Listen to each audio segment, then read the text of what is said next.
Bonjour et bienvenue. Alors dans cette vidéo, on va parler des inéquations et des résolutions graphiques des inéquations. Donc cette fois-ci avec des petits symboles supérieurs et inférieurs. On l'a fait par le calcul, maintenant on va le faire par le graphique. Alors là, le problème qui vous est posé, l'animateur souhaite maintenant avoir une surface faisant au moins 4 mètres carrés. Donc là, il ne se pose pas de question à savoir qu'il ne veut pas exactement 8 mètres carrés, ce qui en soi n'est pas forcément très logique non plus. Mais il veut avoir au moins 4 mètres carrés pour leur laisser un minimum de place. Finalement, qu'est-ce que je veux résoudre? Je veux que la surface soit plus grande que 4 mètres carrés. Ma surface, on a dit que c'était ici A de X, que je vais remettre ici en rouge. Donc je veux résoudre A de X qui est plus grande que 4 mètres carrés. Alors vu que c'est au moins, ça peut être plus grand ou égal à 4 mètres carrés, mais je veux que A de X soit plus grand ou égal à 4. Ok. Alors, comment est-ce que je fais, là, ici? Eh bien, je vais regarder directement sur mon graphique. Où est-ce que je vais avoir une surface plus grande que 4? Donc, à nouveau, je vais prendre ma règle, hop, et je vais regarder tout ce qui dépasse 4 mètres carrés. Là, ici, vous voyez, votre surface est trop petite. C'est beaucoup trop petit, ça va pas du tout. À partir de là, en revanche, hop, ça va dépasser 4. C'est plus grand que 4, plus grand que 4, jusqu'à là, c'est le mieux, hein, c'est là qu'on avait la surface maximale, puis ça redescend.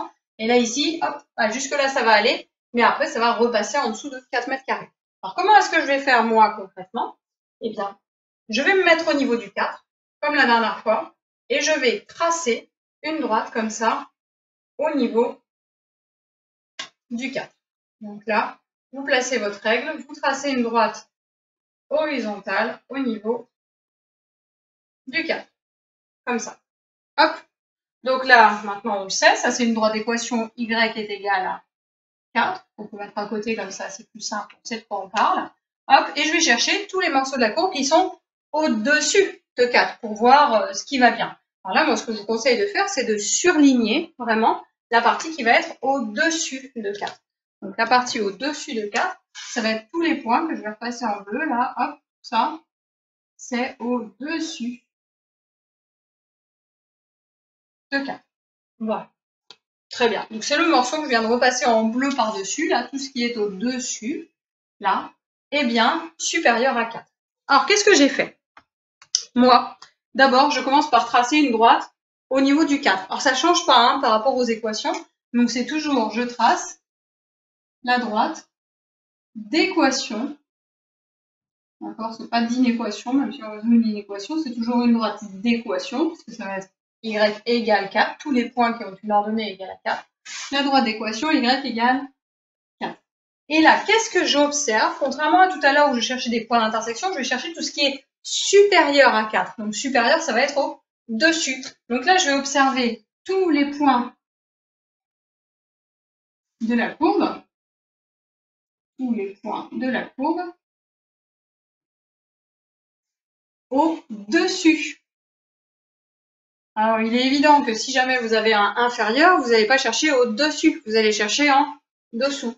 Donc là, tous les points de la courbe au-dessus de la droite. Très bien. Alors maintenant que j'ai trouvé tous les points de la courbe qui sont au-dessus de la droite, que je les ai surlignés, à nouveau on se demande, d'accord, mais c'est quoi la solution finalement? Alors nous, ce qu'on cherchait à nouveau, c'était les x, d'accord? Pour quelle valeur, quelle est la largeur que je dois utiliser pour avoir une surface supérieure à 4? Donc là, eh bien, on va regarder les x. C'est où? C'est cet axe-là. Donc je vais descendre comme ça. Hop, ici, j'ai 0,5.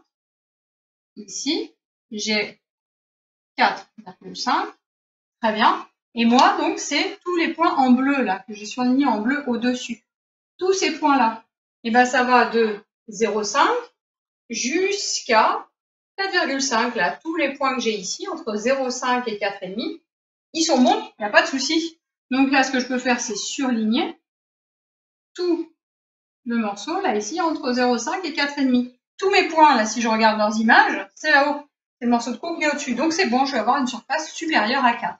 Alors, finalement, c'est quoi l'outil qu'on utilisait pour représenter tous les nombres entre 0,5 et 4,5?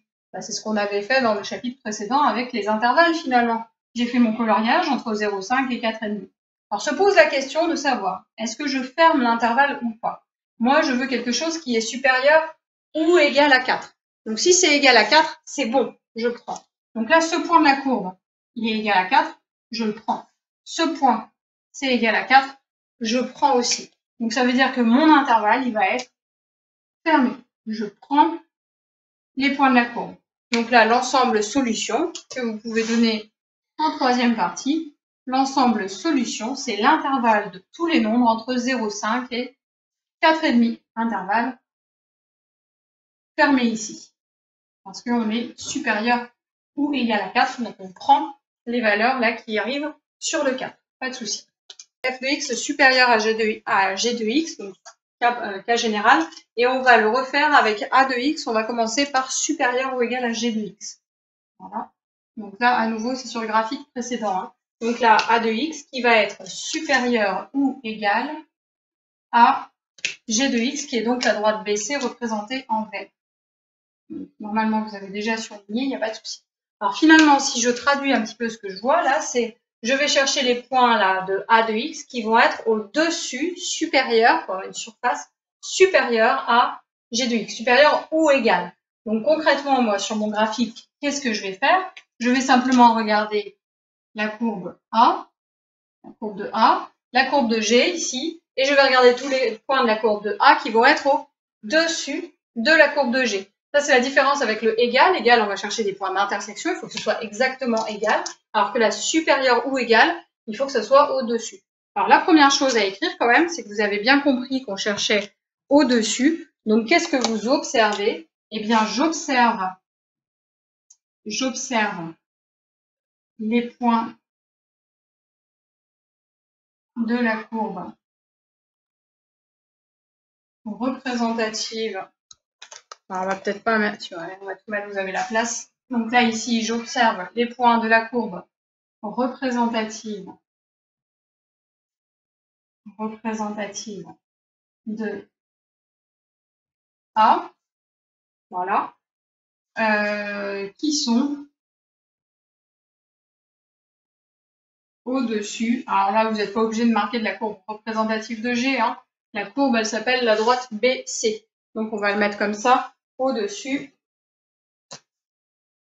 de BC. Donc là, c'est ce qu'on observe. À nouveau, on peut les mettre en valeur en mettant de la couleur. Donc là, si je mets de la couleur, je vais repasser en noir. Tous les points de la courbe qui sont au-dessus. Donc là, au-dessus, ça va être tout ce qui est ici. Voilà, que j'ai bien repassé en noir. Donc on le voit bien. Alors à nouveau, la question, c'est est-ce que je prends les points là qui arrivent à l'intersection? Là, on veut supérieur ou égal. Donc c'est pas strictement au-dessus, ça peut être au-dessus ou dessus. Donc là, ce point-là, oui, ça marche, supérieur ou égal. Ce point-là aussi, supérieur ou égal, il n'y a pas de problème. Donc comme la dernière fois maintenant, j'ai observé tous les points, très bien. Moi, ce qui m'intéresse, c'est les solutions, donc les abscisses de ces points, les x, là ici, que je cherche, et les x sont à nouveau sur l'axe en bas. Donc je regarde un petit peu où est-ce que ça arrive. Hop, donc là, ce point, il est en 1. Ce point-là, il arrive en 3. Tous les points qui sont au-dessus, c'est ceux qui sont entre 1 et 3. Donc là, je colorie entre 1 et 3 et je me retrouve avec tout l'intervalle fermé de 1 à 3. Donc pourquoi fermé? C'est parce que je prends ce point et je prends ce point. C'est supérieur ou égal. Donc l'ensemble des solutions ici, ça va être tout l'intervalle des nombres entre 1 et 3. Bien. Donc ça, c'est pour supérieur ou égal. Mais juste en dessous, vous avez exactement le contraire. Vous avez, on va chercher tout ce qui est inférieur strict. Donc là, je me permets, moi, de remplacer directement, mais vous devez bien tout réécrire, hein, d'accord? Donc là, je vais supprimer ces solutions. Hop. Comme ça. Donc je me retrouve à nouveau à chercher des solutions. 1, 2, 3. Hop. Et je vais essayer de trouver les solutions pour a de x strictement inférieur à g de x. Donc, contrairement à tout à l'heure, là, ce que je vais chercher, c'est que je vais chercher les points de la courbe de A qui sont en dessous de ceux de la courbe de G. Donc, en dessous, là, vu que j'ai colorié en noir ceux qui étaient au-dessus, bah, ceux qui restent en dessous, c'est ceux qui sont en rouge. Mais cette fois-ci, attention, je veux ceux qui sont strictement en dessous. Donc là, la phrase est quasiment la même. J'observe les points de la courbe représentative de A qui sont, alors au lieu de au-dessus, je vais écrire en dessous tout, 2BC. Et là, l'ensemble de solutions, ça va changer, forcément. Donc, je regarde mon ensemble de solutions. Là, ça va être les points qui vont être de 0 jusque là. Donc, entre 0 et 1. Je colorie. OK. Ensuite, ici, entre 3 et 5.